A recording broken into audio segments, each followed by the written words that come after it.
আজি আমাৰ এই সাংবাদিক সন্মিলনত মূলত উপস্থিত থকা বিশেষকৈ অসম গণ পৰিষদ দলৰ ওদালগুৰি জিলা সভাপতি আমাৰ ডেকা ডাঙৰীয়া, বিজেপি দলৰ জিলা কমিটিৰ সাধাৰণ সম্পাদক সুজিত সৰকাৰ, আমাৰ প্ৰাক্তন MCLA অৰ্পণা মেধি ডাঙৰীয়ানী, বিজেপিৰ উপসভাপতি শৰ্মা ডাঙৰীয়া, আমাৰ নমিনেটেড MCLA ৰতন ৰাভা ডাঙৰীয়া প্ৰমুখ্যে বিভিন্ন চেনেলৰ সাংবাদিক বন্ধুসকল সকলোকে এই মুহূৰ্তত আমি NDAৰ হৈ আপোনালোকক ধন্যবাদ জ্ঞাপন কৰিছোঁ।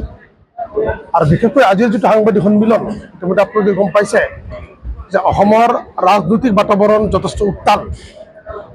বিশেষকৈ আহি থকা 9 তাৰিখে অনুষ্ঠিত হ'বলগীয়া যি নিৰ্বাচন, এই নিৰ্বাচনত আমি BTC অঞ্চলৰ বিশেষকৈ 15টা বিধানসভা সমষ্টিত PPF দলে 11টা আৰু BJP দলৰ 4টা, এই 15টা সমষ্টিত NDA হিচাপে BJP, AJP আৰু BPF-এ আমাৰ প্ৰাৰ্থীসকলক আমি কেনেকৈ জয়যুক্ত কৰিব পাৰিম তাৰে আলম লৈ বিশেষকৈ আজি 3-4 দিন ধৰি টংলা আৰু ভেৰগাঁও দুটা সমষ্টি, ইপিনে ওদালগুৰি মাজবাট, আমি BJP আৰু BPF-এ আৰু অসম গণ পৰিষদে আমি এইবাৰ আমি আলোচনা কৰিলোঁ।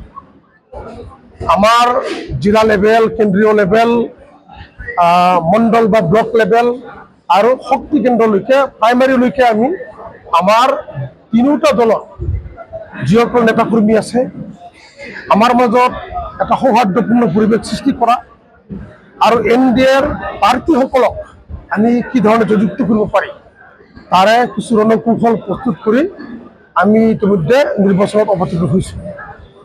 বিশেষকৈ মই আজি আপোনালোকৰ মাধ্যমেৰে আমাৰ টংলা, ভেৰগাঁও, ওদালগুৰি মাজবাট চাৰিওটা সমষ্টিত থকা তিনিওটা ৰাজনৈতিক দলৰ নেতাকৰ্মীসকলক আপিল কৰিম যে আমি BJP, BPF বা AJP বুলি নহয়, আমি NDA হিচাপে আমি চাৰিওজন প্ৰাৰ্থীক আমি জয়যুক্ত কেনেকৈ কৰিব পাৰোঁ।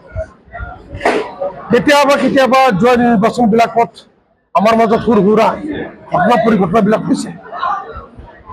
এইবাৰ BTC অঞ্চলৰ উন্নয়নৰ স্বাৰ্থত, অসমখন সুৰক্ষিত কৰাৰ স্বাৰ্থত ডক্টৰ হিমন্ত বিশ্ব শৰ্মাৰ নেতৃত্বত, আগ্ৰামা মহিলাৰ নেতৃত্বত বা অতুল বৰাৰ নেতৃত্বত এটা সৰ্বাংগ সুন্দৰ শান্তিপূৰ্ণ বাতাবৰণ আৰু এই অঞ্চলত থকা বিভিন্ন জাতিৰ উন্নয়নৰ হকে যে আমাৰ NDA নেতৃত্বত যে আমি কাম কৰিব পাৰোঁ, তাৰ কাৰণে আমাৰ দলৰ নেতাকৰ্মীসকলক আমি আপিল কৰিছোঁ, আহ্বান জনাইছোঁ যে আপোনালোকে NDAৰ প্ৰাৰ্থীসকলক জয়যুক্ত কৰাৰ ক্ষেত্ৰত সকলোৱে মনোনিৱেশ কৰক।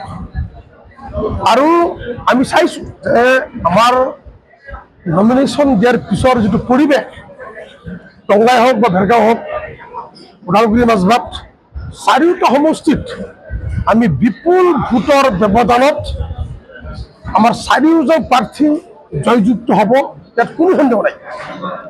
আজি টংলা 7জন প্ৰাৰ্থী আছে বা ভেৰগাঁৱত 9জন প্ৰাৰ্থী আছে। এই যিসকল প্ৰাৰ্থী ইয়াতে প্ৰতিদ্বন্দ্বিতা কৰিছে কণ্টেষ্টতো নাই। আজিৰ যিটো বাতাবৰণ, টংলা LAC হিচাপে আমাৰ প্ৰাৰ্থী চৰ্দাৰ বিপিন চন্দ্ৰ ডেকা ডাঙৰীয়া, বিপিন চন্দ্ৰ ডেকা ডাঙৰীয়াৰ লগত কণ্টেষ্ট কৰিবৰ কাৰণে ফেৰ মিলাই এই নিৰ্বাচনটোত অৱতীৰ্ণ হ'বৰ কাৰণে এই যে বিৰোধী দলৰ যিসকল প্ৰাৰ্থী থিয় দিছে, মোৰ ধাৰণা আৰু আমাৰ যিটো দলীয় যিটো এছেছমেণ্ট, আমি বিপুল মাৰ্জিনত আমি টংলা, ভেৰগাঁও তেনেকুৱা সমষ্টিবিলাকত আমি জয়যুক্ত হৈ যাম, ইয়াত কোনো সন্দেহ নাই। আমাৰ দায়িত্ব আছে, কৰ্তব্য আছে, দায়বদ্ধতা আছে। আমি তিনিটা দলৰ কোনো ধৰণৰ বেমেজালি নোহোৱাকৈ আমি এটা মাষ্টাৰ প্লেনৰ মাজেৰে আমি এই সমষ্টিসমূহত আমি প্ৰাৰ্থীৰ হকে আমি কালিৰ পৰাই আমি বিভিন্ন পৰিকল্পনাৰ মাজেৰে আমি সভা সমিতি অংশগ্ৰহণ কৰা আৰু প্ৰাৰ্থীসকলক নিৰ্বাচিত কৰাৰ কাৰণে আমি কাম কৰিম। এইটো অস্বাভাৱিক নহয়। মই কৈছোঁ ইতিমধ্যে যোৱা BTC নিৰ্বাচনত আমি BJPৰ বিৰুদ্ধে যুঁজিছোঁ, BJPয়ে আমাৰ বিৰুদ্ধে যুঁজিছে, আমি BJPৰ বিৰুদ্ধে যুঁজিছোঁ। আৰু যোৱা নিৰ্বাচনত মোৰ সমষ্টিতে কেইবাজনো আমাৰ কৰ্মীক BJPৰ দলৰ সমৰ্থকসকলৰ লগত সংঘাত হৈছে, মাৰামাৰি হৈছে, কাণ কাটিছে, এনেধৰণৰ পৰিৱেশ হৈছে। তো ইয়াৰ লগে লগে যেতিয়া আমি NDAৰ অংশীদাৰ হ'লোঁ, আমি একেটা প্লেটফৰ্মত আহিলোঁ, সেই আৱেগবিলাক, সেই বিতৰ্কবিলাক আমি নাইকিয়া কৰি আমি প্ৰাৰ্থীক নিৰ্বাচিত কৰাত মনোনিৱেশ কৰিছোঁ। আৰু মই দায়িত্ব লৈছোঁ, মোক ভেৰগাঁও আৰু টংলা সমষ্টিত মোৰ দলে কোঅৰ্ডিনেটৰ দিছে, বিজেপি দলৰ ফালৰ পৰা কোঅৰ্ডিনেটৰ দিয়া হৈছে। আমি সদায় কোঅৰ্ডিনেট কৰি আছোঁ, আমি এবাৰ দুবাৰ পাৰ ডে আমি কথা পাতি আছোঁ, এই ধৰণৰ পৰিৱেশবিলাক নিৰ্মূল কৰি প্ৰাৰ্থীক কেনেকৈ জয়যুক্ত কৰিব পাৰি।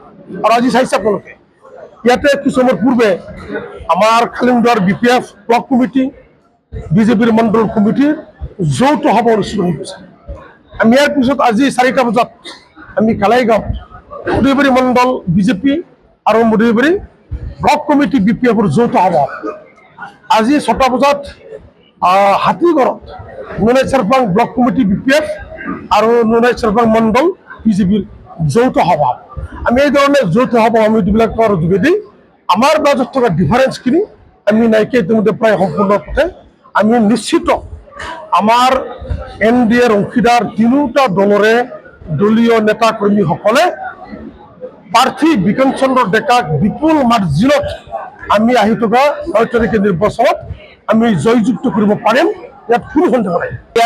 আৰু ইলেক্ট্ৰনিক মিডিয়াৰ মোৰ সাংবাদিক বন্ধুসকল, আমাৰ মাজত থকা আমাৰ BPF দলৰ কেন্দ্ৰীয় সমিতিৰ সাধাৰণ সম্পাদক জগদীশ চৰকাৰ ডাঙৰীয়া, আমাৰ চৰকাৰী মনোনীত সদস্য ৰতন ৰাভা ডাঙৰীয়া, আমাৰ ভাৰতীয় জনতা পাৰ্টি ওদালগুৰি জিলা সমিতিৰ সম্পাদক সুজিত চৰকাৰ ডাঙৰীয়া, উপসভাপতি জয়কান্ত শৰ্মা ডাঙৰীয়া, সমক্ষে আমাৰ তিনিটা দলৰ মোৰ সন্মানৰ আজি এই সংবাদ আলোচনাত অংশগ্ৰহণ কৰা মোৰ শ্ৰদ্ধাৰ ব্যক্তিসকল, জয়তে মই আপোনালোক আটাইলৈ আজিৰ এই দিনটোত মই অসম গণ পৰিষদ ওদালগুৰি জিলা সমিতিৰ তৰফৰ পৰা আন্তৰিক অভিনন্দন জ্ঞাপন কৰিছোঁ। আৰু ইতিমধ্যে আমাৰ গোটেই কথাখিনি আমাৰ কেন্দ্ৰীয় সমিতিৰ BPF দলৰ সাধাৰণ সম্পাদক জগদীশ চৰকাৰ ডাঙৰীয়াই দাঙি ধৰিলে। এইখিনিয়ে কথা যে NDA হিচাপে আমাৰ এগৰাকী প্ৰাৰ্থী মাননীয় বিক্ৰম চন্দ্ৰ ডেকা ডাঙৰীয়াক আমি টংলা সমষ্টিৰ পৰা প্ৰক্ষেপ কৰিছোঁ। ঠিক তেনেধৰণে বাকী তিনিটা সমষ্টিটো আমাৰ NDA হিচাপে আমাৰ বিশেষকৈ BPF দলৰ পৰা প্ৰাৰ্থী থিয় কৰা হৈছে। আমি তিনিটা শক্তি, বিশেষকৈ ভাৰতীয় জনতা পাৰ্টি, BPF আৰু অসম গণ পৰিষদ, তিনিটা শক্তিয়ে একেলগে যুঁজ দি পেলাই আমাৰ প্ৰাৰ্থী বিশেষকৈ 4টা সমষ্টিক আমি কেনেকৈ জিকাই লৈ যাব পাৰোঁ, সেই তেনেকুৱা ৰণকৌশল এটা চিন্তা কৰা হৈছে। ইতিমধ্যে বিভিন্ন পৰ্যায়ত গাছ লেভেলৰ পৰা ৰাজ্যিক পৰ্যায়লৈকে গোটেই কথাবিলাক আলোচনা হৈ গ'ল। আৰু এতিয়া পৰ্যায়ক্ৰমে আজি ইতিমধ্যে 2খন সভা হৈয়ে গ'ল ইয়াত এই জয়জিত নাৰ্জাৰী প্ৰেক্ষাগৃহত। গতিকে আমি আশাবাদী আৰু এটা আমাৰ নতুন উদ্যমেৰে আমাৰ যিখিনি তিনিটা NDAৰ বিশেষকৈ অসম গণ পৰিষদ বা ভাৰতীয় জনতা পাৰ্টি বা BPF দলৰ কৰ্মীসকল উৎসাহেৰে আগবাঢ়িছে। সমষ্টিটো আমাৰ নতুন টংলা সমষ্টি।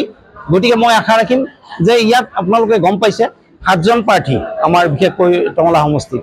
এই 7জন প্ৰাৰ্থীৰ আমি যদি চাবলৈ যাওঁ মানে আমাৰ প্ৰাৰ্থীৰ লগত বিশেষকৈ NDA আমাৰ বিক্ৰম চন্দ্ৰ ডেকাৰ লগত প্ৰাৰ্থীৰ প্ৰতিদ্বন্দ্বিতা কৰিব পৰা প্ৰাৰ্থী এতিয়ালৈকে আমি দেখিবলৈ পোৱা নাই। আৰু এটা ৰেকৰ্ড হ'ব আমাৰ, আমি বিপুল ভোটত বিশেষকৈ আমাৰ প্ৰাৰ্থীজনক জিকাই লৈ যোৱাৰ ক্ষেত্ৰত আমি নিশ্চয় ৰাইজে আমাক সহযোগ কৰিব। ধন্যবাদ। সংবাদ মেলত উপস্থিত থকা বিভিন্ন সংবাদ গোষ্ঠীৰ আমাৰ প্ৰতিনিধিসকলক আমি আজি NDA হিচাপে আমি এই সংবাদ মেল কৰি আছোঁ। আৰু এটা কথাই ক'ম, 48 নং টংলা বিধানসভা সমষ্টিত এইবাৰ আমাৰ NDA মিত্ৰজোঁটৰ প্ৰাৰ্থী মাননীয় বিক্ৰম চন্দ্ৰ ডেকা ডাঙৰীয়া বিপুল ভোটত জয়যুক্ত হ'ব, তাতে আমাৰ ক'বলগীয়া নাই, তাতে আমাৰ কোনো সন্দেহ নাই। গোটেই এই সমষ্টিৰ ৰাইজ, বিভিন্ন জাতি জনগোষ্ঠীৰ ৰাইজে মুখৰ এটাই বাৰ্তা এতিয়া আছে, এইবাৰৰ কাৰণে NDA প্ৰাৰ্থী বিক্ৰম চন্দ্ৰ ডেকাক আমি বিপুল ভোটত জিকাই কিনে ৰেকৰ্ড কৰি আমি এইবাৰ আমি এই সমষ্টিখন জিকাই আমি দিছপুৰলৈ পঠাব লাগে।